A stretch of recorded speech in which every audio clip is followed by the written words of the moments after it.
Hi everyone, welcome to my YouTube channel. Today I'm going to explain you how we can fetch the data from this SharePoint list or any data source. And let's suppose there is a scenario we have this SharePoint list and I want to fetch the data where we have a status equal to the rejected, pending, and completed. So how we can achieve this? So now let's go back to the Power App. Okay, so display the data. I'm just taking the gallery. Okay, and then this data source I'm selecting. I'm just removing this and this.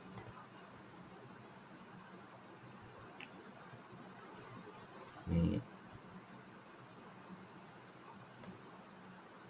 okay, now let me increase some size. Let's say 20. And then wait, okay, let me add another label and let me write a status. Let me play this. So now you can see all the status like a completed, pending, rejected. So if I want to filter out, then how we can achieve this? So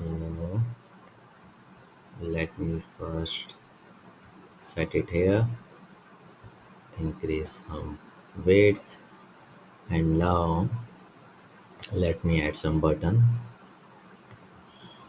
Okay, so one, two, three. Okay, so right now you can see in this gallery I'm using direct data source in the items property, like a details is my SharePoint list. Okay, so in my previous video, how, like I have already explained you how we can create a collection. Okay, so now let's see. So I'm just renaming this to a pending. Okay,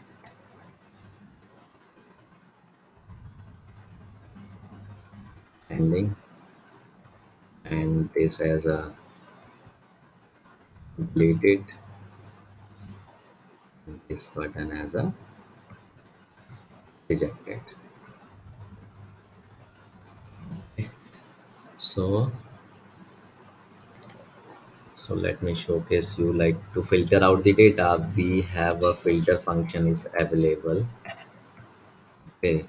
So if I select this, so now you can see it is asking me the source. So source would be a details, which is my SharePoint list. And here we can write the n number of logic.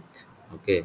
So right now I just want to fetch because uh, that button I renamed to a pending. So I just want to fetch where our status equal to fetch. So what we need to do, we need to just write our first column name, status, and then status is a text type, then single line of text. So I'm just writing here as a pending. So this is the query, and on this button click, I want to showcase the data inside this gallery. So how we can achieve this? So in my previous in my previous video I have already explained you types of variables. So we have to use this collection. Okay, because this is like filter gonna give us a data type of a table. Okay, so that time my collection name would be a my collection, and then that's it. And let me click on this button. So if I now select this collection, so now you can see where is the status column. So yeah, this is the status column. So now you can see we have all the values where status equal to the pending. Now for rejected and completed we have to write Same thing, but change status equal to the completed. And then copy and paste. And same thing we have to write here as a rejected. Okay, so now play this.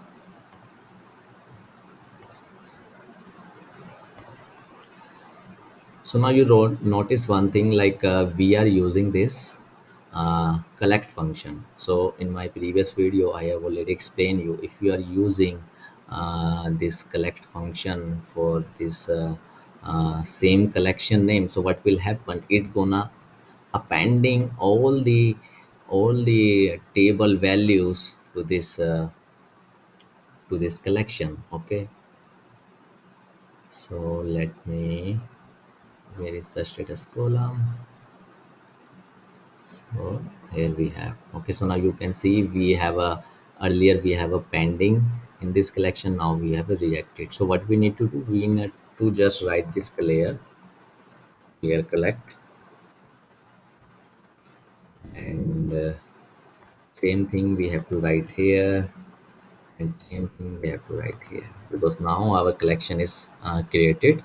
So like first time you have to, like to define the collection name, first you need to do the collect only. You can't use clear collect, because clear collect only work once your variable is created. Okay, so my variable is created, so now I'm using this. So now let me play this.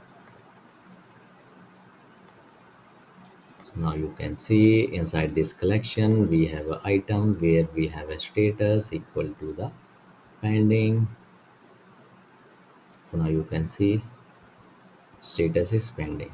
Okay, and if I click on this completed, so now you will see inside this collection we have only two values.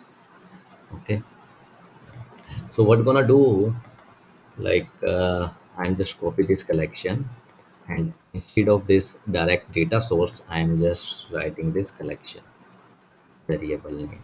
Okay, and now let me play this. So if I click on pending, so now you can see, we can see all the pending data. If I click on completed, then we can see all the completed data. If I click on rejected, then we can see all the rejected data. Okay, so I think we have to increase just, so that's how we can use the filter function. And this is a real-time scenario, because most of the time like business has to create a dashboard and they want to see like all the data belongs to where we have a different status. Okay, and one more thing, let's suppose if you want to showcase all the data, then how we can do, let's suppose right now I'm just renaming this to a all.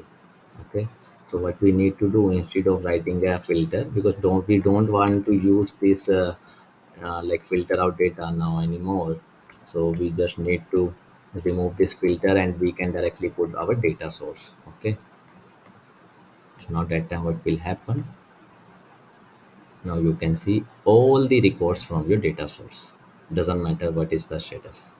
So that's how we use the filter function. Thanks for watching. Please subscribe my channel. See you later.